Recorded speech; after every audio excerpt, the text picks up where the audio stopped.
friends, it's Rana, and for today's quick review, we will be talking about House of Leaves by Mark Z. Danielewski. House of Leaves was published in the year 2000, and many people claim it to be one of the scariest books ever. But is it really? Let's find out. The plot.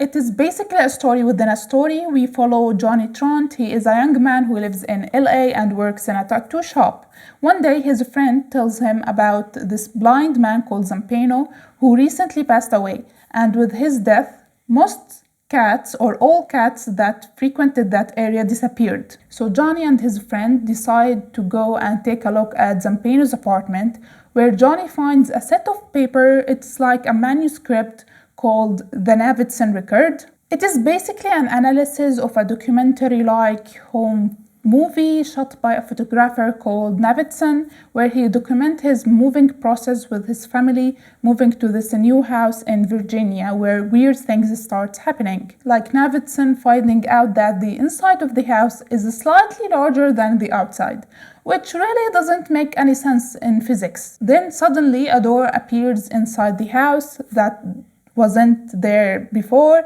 This door leads to a hallway, and the hallway leads to more hallways and more rooms, and these rooms and hallways keeps changing and expanding continuously. Navidson then decides to hire some people, including one of his friends and his brother, to investigate this doorway, and hell breaks loose from there. Zampano's manuscript is an analysis of that home movie shot by Navidson.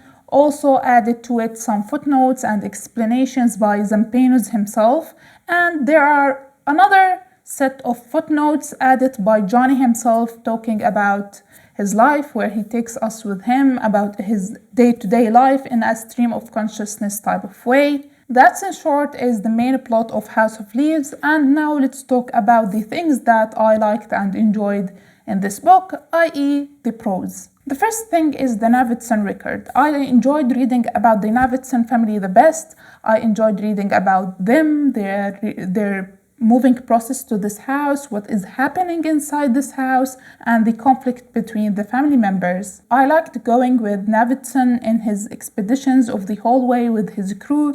That part of the book, the Navidson Record, was my favorite. It was suspenseful and intriguing to me. I just wanted to know what is gonna happen and to keep reading to find out. Another thing I liked is the format of this book.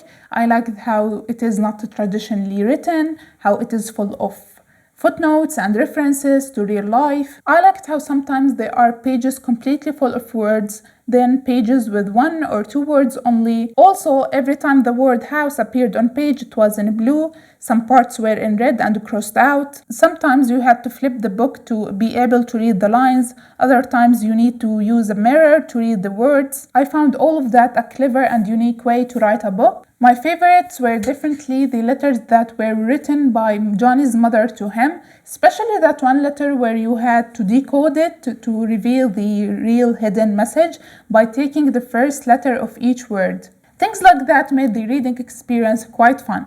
As for the things that I disliked about House of Leaves, the cons. First of all, how can I say it without being rude? I hated Johnny. Yes, I did. He was a misogynistic piece of shit. And the worst part is that he is an unreliable narrator. I didn't know what was real and what was him lying or hallucinations. He honestly ruined the book for me. Secondly, everyone and their mother claim that this book is the scariest thing they ever read, and they lost sleep because of it.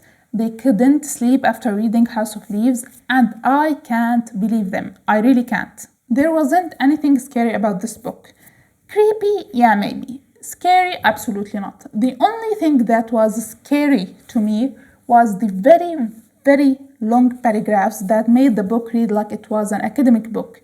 People couldn't fall asleep because they were scared of this book. I fell asleep because I was bored reading about echo, space, sound, etc., etc.